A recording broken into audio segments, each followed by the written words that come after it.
I just played 9. Front, if that means anything.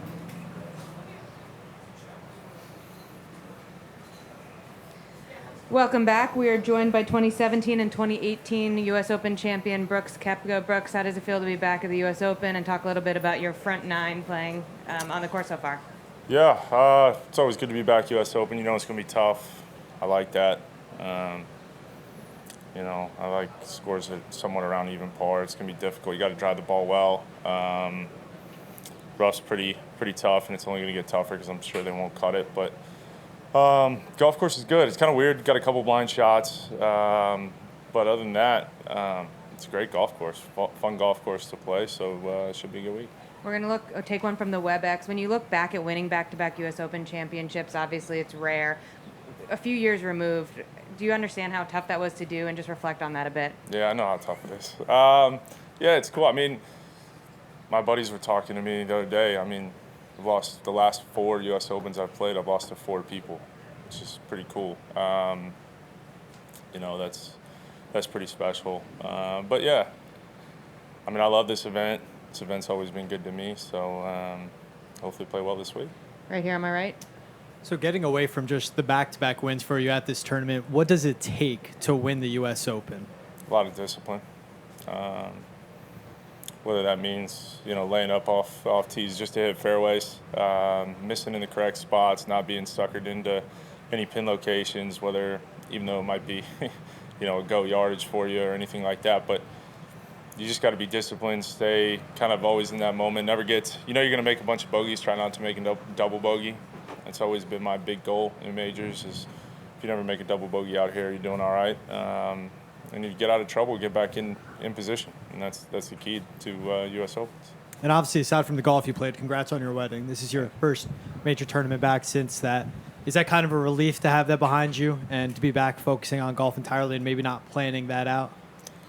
Jenna did all the planning for that, so I just I gave my opinion when necessary, but she did a hell of a job. So congrats to her on planning that, because it was really cool. I know everybody that was a part of it had a blast, and as did we. So, but yeah, it's nice to be back playing. I mean, anytime you can go play a major championship, I'm pretty excited, pretty locked in.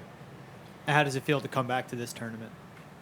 Like I said, I love it, man. It's a tough test. I don't like these 25 under, where you got to shoot 60 every round just to compete. I like it when it's a battle. So that's kind of more my style. We're going to go to Rex on the right. Bit of an unknown, this golf course. What would you compare it to anything major championship-wise that you guys have played in? I don't know. It's kind of tough because I've only played 9. So maybe if I saw the back, it might be a little bit easier to kind of compare it to another golf course. But, I mean, it's typical U.S. Open from what I've seen on just the front. But we'll see.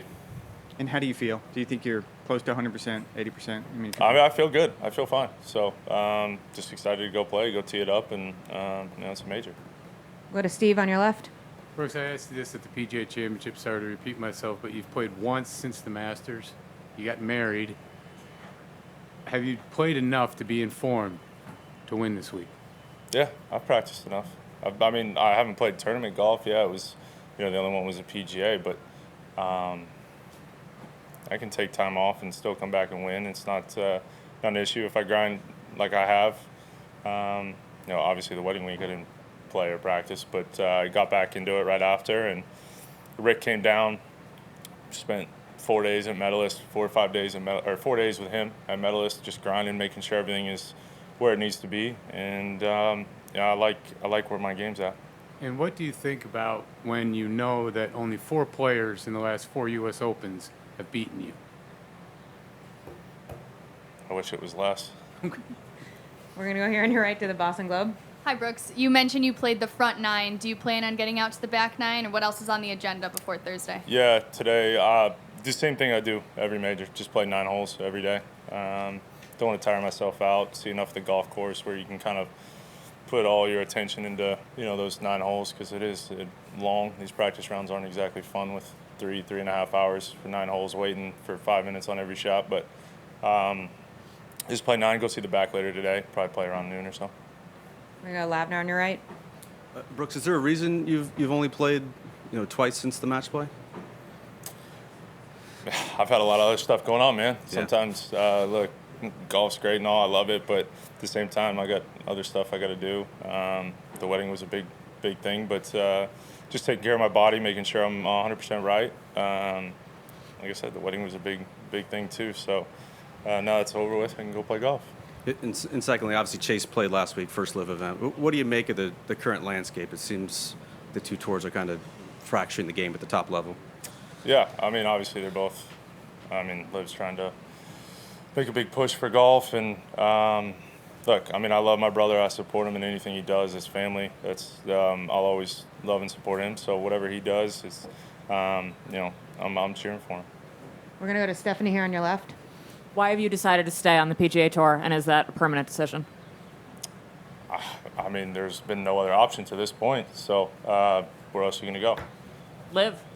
I mean, as of last week, that's it. I wasn't playing last week, so I'm here at the U.S. Open. I'm ready to play U.S. Open. So, and I think it kind of sucks too. Y'all are throwing this black cloud over the U.S. Open, and I mean, it's one of my favorite events, and I don't know why you guys keep doing that, but more legs you give it, the more you keep talking about it. Well, then sorry to ask another question about it, but not sorry enough not to do that. In some ways, it seems like they're offering something that would appeal to you. You're a guy who, really gets up for the majors, really loves the majors. At the moment, it seems like it would be an opportunity to play less in between the majors and still play the majors. Is that attractive to you, or do you prefer your current setup? I mean, I can come out here and play as little weeks as I want. I choose my own schedule regardless what tour I play. I can come out here. I haven't played. I've played, match play, Augusta, PGA, and this one, so I can play as little as I want. Right here. Brooks, what do you expect from the Boston crowd this weekend, and what's it like to be back in this area that loves golf to compete on a massive tournament like this they haven't seen in a long time? Yeah, it's good, man. I love it up here. I got a bunch of my friends are up here. I spend a bunch of time up in this area too, so it's nice to be back. I mean, I love Boston. It's one of the best arguably one of the best sporting towns in America. So, they're going to be loud, rowdy, and I seem to do all right when it's like that. In New York, I do just fine. Played all right here, and I love it, man. We're gonna go to Keith on the right. Did Chase say anything about his experience over there at London? With the I haven't talked to him. I mean, I watched a little bit of it. Just we had it on when we were practicing, playing 18 holes. We had it on the phone. All I was doing was just listen for when I heard his name, just to watch him, see how he's doing. Right here on my right. Brooks, is there a figure at which you would swap tours? Does that exist? Is it as simple as that? I haven't given it that much. I mean, I haven't given it that much thought. Really? I don't understand. I'm trying to focus on the U.S. Open, man. Like, I legitimately don't get it. I'm tired of the conversations. I'm tired of all this stuff. Y'all, like I said, y'all are throwing a black cloud on the U.S. Open. I think that sucks. I actually do feel bad for him for once. Right. Because it's a shitty situation. Like, we're here to play, and you're talking about some event that happened last week. Well, there's events going to be going on now for the next foreseeable future. I know, but you can't drive a car looking in the rearview mirror, can you? Wouldn't have thought so. Anything else? Thanks, Brooks. Thanks. Have a good one.